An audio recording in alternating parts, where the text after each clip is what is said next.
Off tape is the off tape. This is the off tape show. I want to ask you about P-Man, but you said you don't want to talk about P-Man, but I think people should know because P-Man is like also the biggest music association in Nigeria, and you've been the president before. So even if you don't want to talk about it, I think No, let me correct you. P-Man is the only approved musician association in Nigeria. Even Nollywood is under P-Man. We are approved by the trade union, and P-Man is the largest black musician union in the world. Wow. But unfortunately, this terrible infighting when Charlie Boy handed over to who was the next one he handed over to?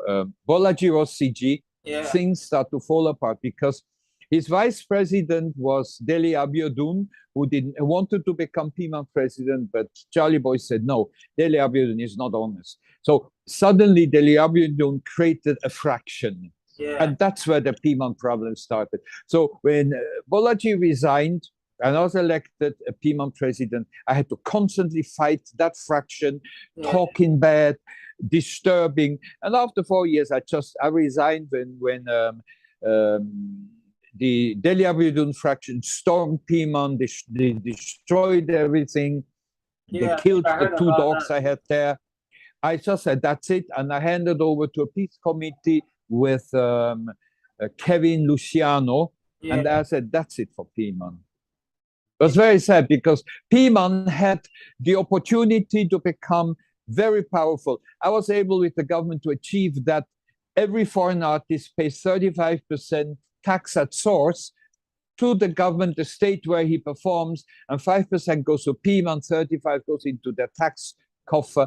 I achieved that no artist can perform without temporary work permission. That means before and even now, they just fly in visiting visa, which is illegal. So we achieved quite some things. But then all these disturbances, all these lies, all this, I just said, T-Mac, you don't need that. Yes. You are one of the 6 founders of P-Man. Yes. You dedicated this year's, it was from 3 in the afternoon till 9 at night. I would be there. In the morning, I would rehearse with my band, or I have a mining business, go to my office. It was frustrations. And the problem also is there are too many illiterate musicians. There are too many broke musicians who have nothing else to do than to hang around P-Man office and talk bad and so on. But I wish everybody in P-Man good luck, because without the union, you cannot manage the music industry anywhere in the world. I went to a couple of meetings of FIM, Fédération Internationale des Musiciens, the world body of 120 musician unions, and I saw how important those unions are. Yes. And I pray that P-Man can get their act together. There'll be new elections in October, and everybody has to join. In England, you cannot even go into a recording studio if you are not a temporary member of the British Musician Union. Everybody pays their fees. Here, everybody, they don't even care. Nobody wants to pay the 5,000 naira a year and so on. It is sad. Okay, musicians have to, look, musicians should realize one thing. There is power in unity. Yes. If musicians are united, we could tell the government what we want. We could order the government to things. But when you have different fractions, the government always use the excuse, we don't know which fraction we are talking to. Sorry, we can't do it because Preacher Kafa claims he's a P-Man president. Uncle P claims a P-Man. They're using the disturbances in the union to do nothing for musicians. Yes. That's a problem.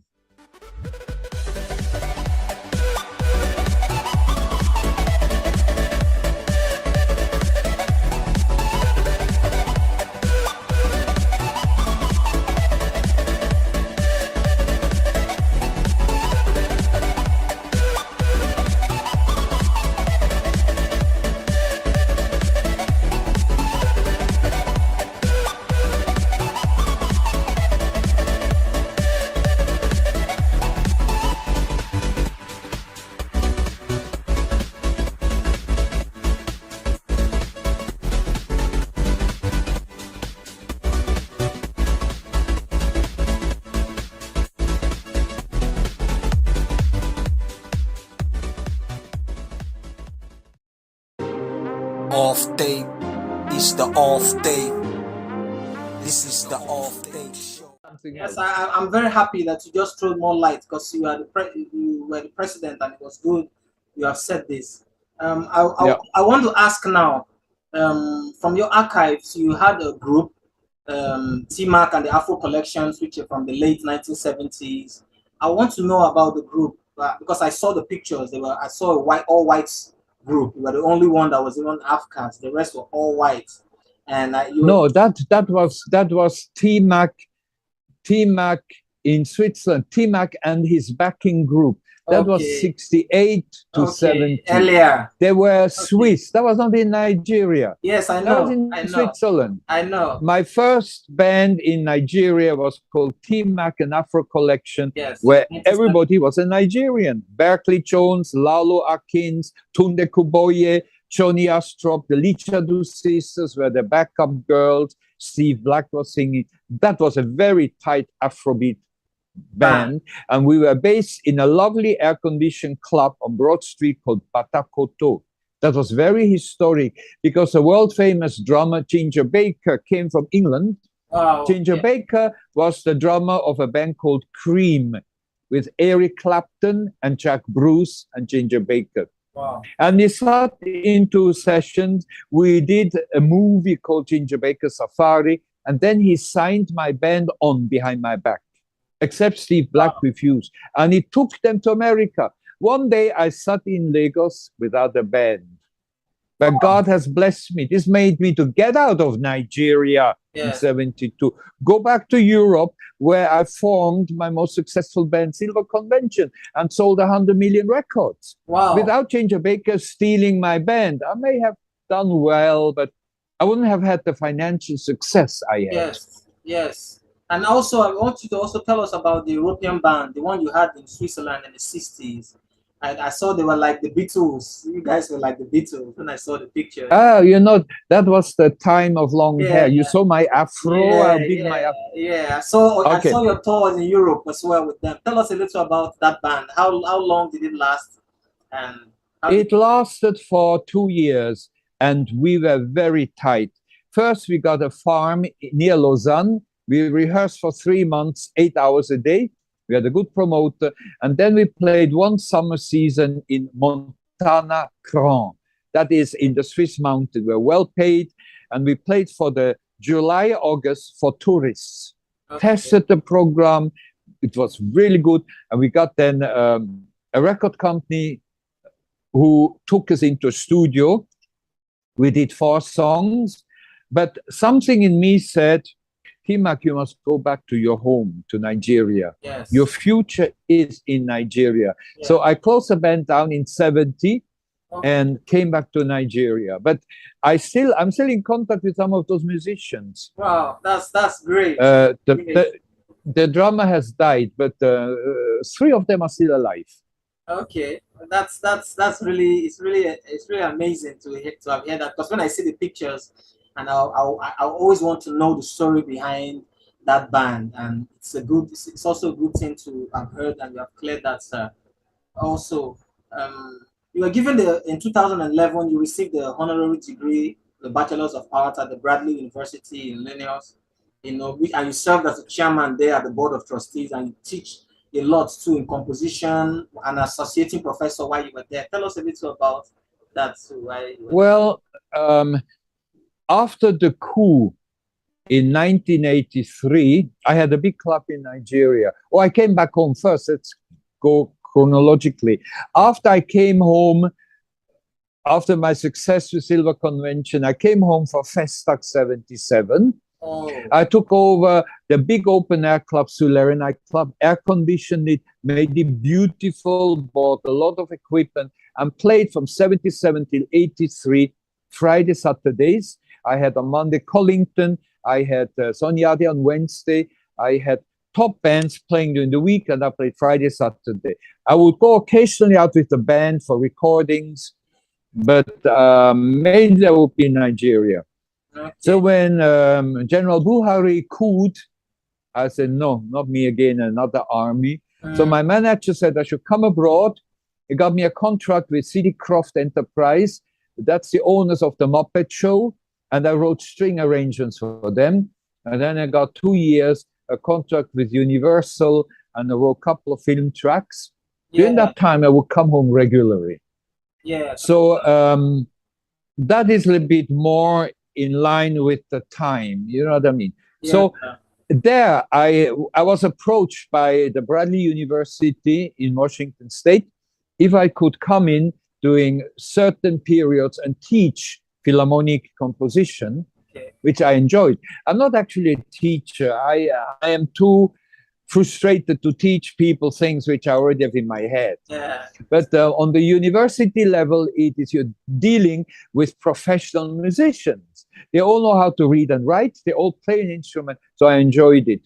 So I was an associate professor, and I got an honorary doctorate from the Bradley University, which, well, sometimes I put it in front of my name. But it's not so important to me. It is. It is important because there are few people that they honor, trust me, and whatever that they do. So it's really, really important, sir. And I know you have a rich career of over 40 years now. It's incredible and it's insane. And over 40. You're right. Years. Soon going to 50. And you just built a studio, which I saw is incredible. It's really lovely as well. And I want to know why. Now you're recording a new album. Why a lot of artists in your genre, some I just don't have the passion or the zeal to do music anymore, but you're working on a new album now. So why what's your drive? Well, purpose for this new album? The last album, which everybody can Google, is called Just Like a Dream. You can go to my website and listen to it free. My website is www.maciseli.com. That was an album I spent 9 months producing. In Nigeria, it cost me 24 million naira on costs. I used the London Philharmonic. It is Afrobeat. It is dance music, but it has Philharmonic Orchestra, and it's very danceable. I decided, let me do a few years of just Philharmonic. So I sit on my laptop. I compose with a software called Sibelius Philharmonic Music.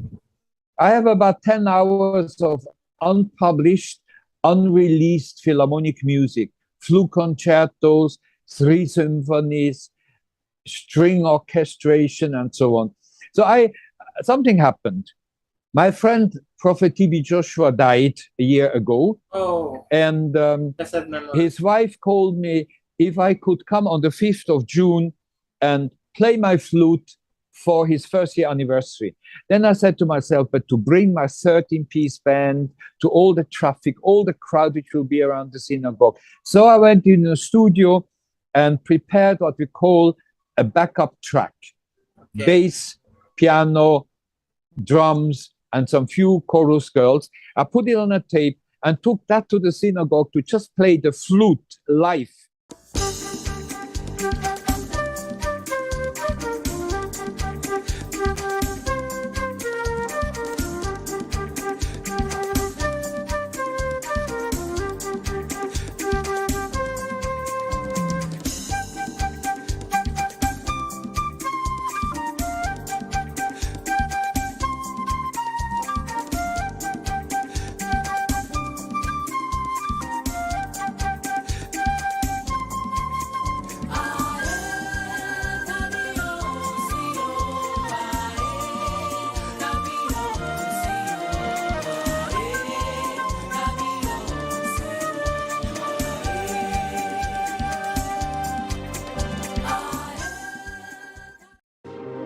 Off day is the off day.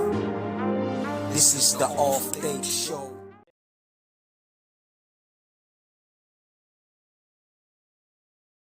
And I said to them, you know what? Money talks, bullshit walks. Everybody comes back in 2 weeks with evidence of funds to invest. We met 2 weeks later. Marlon flew back. I financier with the Standard Chartered Bank. I got a verifiable bank draft for $1.2 billion. So we went to the meeting at the Lagos State, whatever, House of Assembly, whatever. And Fakeye was just saying, oh, well, I'm doing my golf course, but I will soon have some money that we can start. Bobokun was talking about doing those bush huts. And I put down the bank draft, and Fashal looked at me and said, how long will it take you to do an MOU? I said, if you want tomorrow, because my lawyers are always with me. Everything we talk has been put in a draft. So 5 days later, we brought a 49-page agreement. The only thing which was taken out was we didn't have exclusivity for hotels in the Badagry area. We could build a 5-star hotel, but we were not allowed to be the only one. It was signed. We put Lagos State with 5% into the company, but we made a condition. That road to Badagry must be built within a year. We were told it will take us 1 year to get that 10-lane road done, because you cannot bring people to Badagry when there's no road. Yes. But till today, the road hasn't been finished. Wow. Can you imagine? 10 years later, the road is still not done. So my investors were kind of, well, they are not fulfilling their condition. Let's hold on. Everything is on standstill because there's no road. Wow. If you want to go to Badagry, it will take you 2 hours on bad roads. Yes, I understand. Wow. So that was your project with Marlon Jackson, and that was the last time you spoke. Yeah. That was the last time. No, Marlon has come in regularly to Nigeria. We speak at least once a week, twice a week. We met in Dubai just before the pandemic because I signed a contract to perform at the opening ceremony in China, in the Hainan Island, the opening ceremony of the largest free zone, trade zone in the world. We signed a contract, $5 million for the Jacksons, $5 million for myself. And then came the pandemic. We all sat in our houses for 1 year. But I speak to Marlon at least once a week. Wow. He's my friend. Why wouldn't I talk to him? Yeah, that's incredible. I just wanted to know, like, besides the project and the slave museum in Badagry that you guys wanted to do. So I just wanted to know if... No, even Tito has come, Jermaine has come. They quietly come in. I provide the security. We don't put it too much in the news so that they will not be harassed too much. Yeah. When Michael Jackson died, Marlon came to greet TB Joshua, who prophesied Michael's death. Wow. So he's coming in regularly. How were you able to mix your business, like because you're into mining, oil and gas? Were you able to merge it with music?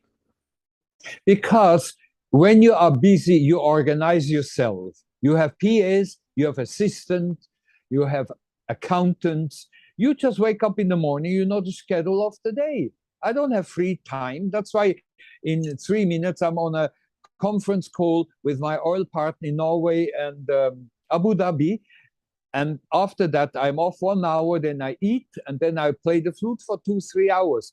When you're busy, it keeps you young. Yeah. You know what I mean? Yeah. So you organize your life. Yeah. So next question. How we were able to merge the two. Okay. Yeah. Okay. Then lastly, I would just want to say, what words do you have for the younger generation of artists? Because a lot of people have come in unlike before. A lot of people, families don't go into music, their children. But now we have young people into music. Let me tell you quick, in 1 minute, what normally during a master class takes me 1 hour. Every young person listening to me, you are born to be successful. You must believe in yourself.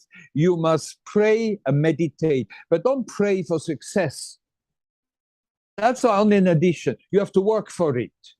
You have to wake up in the morning with an aim. You have to work hard. No laziness. Too much partying and enjoyment will take your attention away from your goal. Any musician listening to me, no good musician will not make it. People will hear you. But if you're just one of those Kelewoo musicians who doesn't know nothing, who just raps and use auto-tune on your voice, you are a waste of time. Train your voice. Do your A, E, O, U, A, E. Work on your voice. Hours and hours. I have played the flute for 1 million hours to become good. There's no shortcut. You have to work for it. And the more you rehearse, the better you become, the more you enjoy rehearsing. Yes, sir. It is all in you. And if you need something, Google. There's a lot of information about voice training, guitar training. If you cannot afford the music academy, you can now find everything on the internet. Yes, sir. Okay? Yes, sir. Yes, sir. Thank you. Thank you very much, sir, for finding out time to be here. Thank you very much, and God bless you. You're welcome. Thank God you. bless you. Have a nice day. Have All a the nice- best. Yes, sir. Thank you. Yeah, hi guys, welcome back to the Off Tape Show. I hope you learned a lot from our daddy, Dr. Mac Iseli.